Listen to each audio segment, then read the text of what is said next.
और उन आवश्यकताओं को पूरा करने के लिए मनुष्य कोई ना कोई कार्य या कोई ना कोई आर्थिक क्रियाएं करता है। इन्हीं आर्थिक क्रियाओं के आधार पर अर्थशास्त्र को 5 भागों में बांटा गया है, जिनमें सबसे पहले उत्पादन, फिर उपभोग, उसके बाद विनिमय, नेक्स्ट में है वितरण और लास्ट में है राजस्व। तो सबसे पहले हम उत्पादन की बात करेंगे। तो उत्पादन का सामान्य भाषा में अर्थ होता है किसी भी वस्तु का निर्माण करना या बनाना, लेकिन अर्थशास्त्र में उत्पादन का अर्थ किसी वस्तु को बनाना या निर्माण करना न होकर उसके अंदर उपयोगिता का सृजन करना होता है, अर्थात उसके अंदर उपयोगिता भरनी होती है और वही उपयोगिता होती है जिसके कारण मनुष्य वस्तुओं का उपभोग करता है, उपयोग करता है। यानी वस्तु के अंदर जो उपयोगिता का गुण है वही उसकी आवश्यकताओं को संतुष्ट करता है, उसको पूरा करता है। अब जैसे मैंने बताया कि मनुष्य ना तो किसी पदार्थ को बना सकता ना नष्ट कर सकता। तो जैसे लकड़ी है, लकड़ी को हम क्या नष्ट कर सकते हैं? नहीं कर सकते। या लकड़ी को क्या हम बना सकते हैं? नहीं बना सकते। वो नेचर द्वारा है और जब हम उसको नष्ट करेंगे तो किसी ना किसी रूप में इस प्रकृति में, इस पृथ्वी पर रहेगा ही। तो गाइस, उत्पादन के बारे में समझ में आया कि उत्पादन क्या है? किसी भी वस्तु के अंदर या किसी भी पदार्थ के अंदर उपयोगिता का सृजन करना जिससे वो मनुष्य के उपयोग करने लायक बन सके। इसी क्रम में अगली बात करते हैं उपभोग की। तो उपभोग का अर्थ होता है अपनी उपयोगिता को नष्ट करना या अपनी आवश्यकताओं को संतुष्ट करना उपभोग कहलाता है।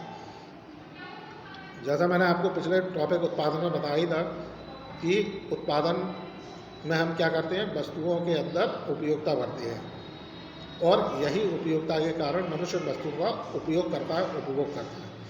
तो यहाँ उपभोग का तात्पर्य यही है कि जो वस्तुएं उत्पादित की जाती हैं या जिन वस्तुओं के अंदर उपयोगिता का सृजन किया जाता है उनका प्रयोग करके मनुष्य अपनी आवश्यकताओं की संतुष्टि करता है। मनुष्य अपनी उपयोगिताओं को नष्ट कर देता है तो वो उपभोग कहलाता है। जैसे किसी व्यक्ति को भूख लगने पर वह रोटी खा लेता है तो उसकी भूख शांत हो जाती है, यानी उसकी उपयोगिता नष्ट हो गई, उसकी आवश्यकताएं समाप्त हो गई। तो वहाँ रोटी जो है वह उपभोग माना जाएगा। सो गाइस, आपको उपभोग भी समझ में आया। अगले इसी क्रम में आगे बात करते हैं विनिमय की। तो विनिमय का अर्थ होता है वस्तुओं का या सेवाओं का आदान प्रदान करना, वस्तु या सेवाओं को आपस में एक दूसरे से बदलना, ये विनिमय कहलाता है। लेकिन विनिमय के लिए कुछ शर्तें जरूरी हैं, कुछ चीज़ों का होना आवश्यक है। जैसे कम से कम 2 पक्ष हो, पारस्परिक सहमति हो, वैधानिक हो।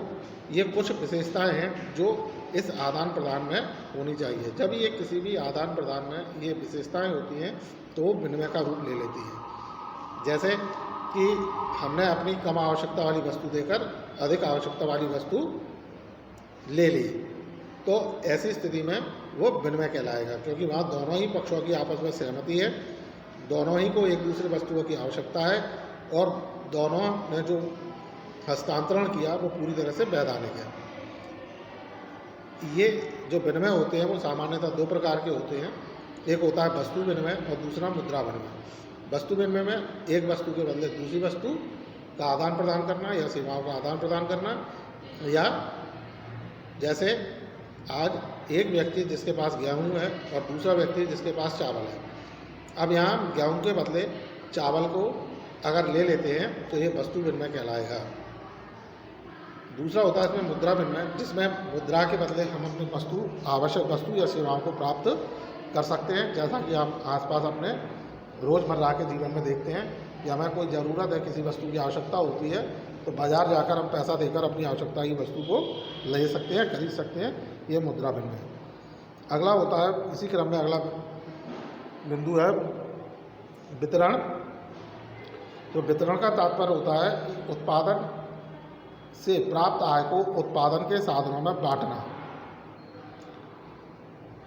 और दूसरा इसका अर्थ होता है कि उत्पादक से उपभोक्ता तक वस्तुओं को पहुंचाना, वो वितरण के अंतर्गत शामिल होता है। यानी जो वस्तुएं हमने उत्पादित की उन्हें उपभोक्ता तक पहुंचाने के लिए जो बीच में जो मीडिएटर है, जो मध्यस्थ हैं, वो सब वितरण ही के अंग माने जाते हैं।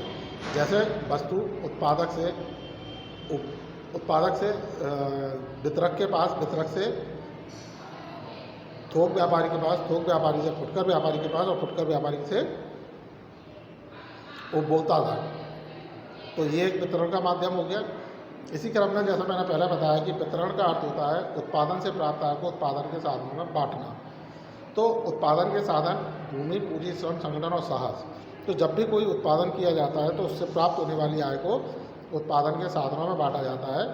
भूमि को भूमि पर लगान या किराए के रूप में, पूंजी पर ब्याज के रूप में, श्रम को मजदूरी या वेतन के रूप में, और जो अंत में साहसी होता है उसको लाभ के रूप में आय को बांटना ही वितरण कहलाता है। इसी क्रम में राजस्व की बात करते हैं। तो राजस्व का होता है सरकार की आय व्यय का ब्यौरा, यानी ऐसा विभाग, ऐसा क्षेत्र जिसमें हम सरकार की आय व्यय का हिसाब किताब रखते हैं। इसके अंदर सार्वजनिक आय, सार्वजनिक व्यय, सार्वजनिक ऋण आदि को शामिल किया जाता है। सो स्टूडेंट, आपको एक उत्पादन के अर्थशास्त्र के विभाग समझ में आए होंगे। उत्पादन, उपभोग, विनिमय, वितरण और राजस्व। इनसे संबंधित अगर आपके कोई भी प्रश्न है, कोई भी क्वेरीज है, तो आप कमेंट बॉक्स में कमेंट करके पूछ सकते हैं।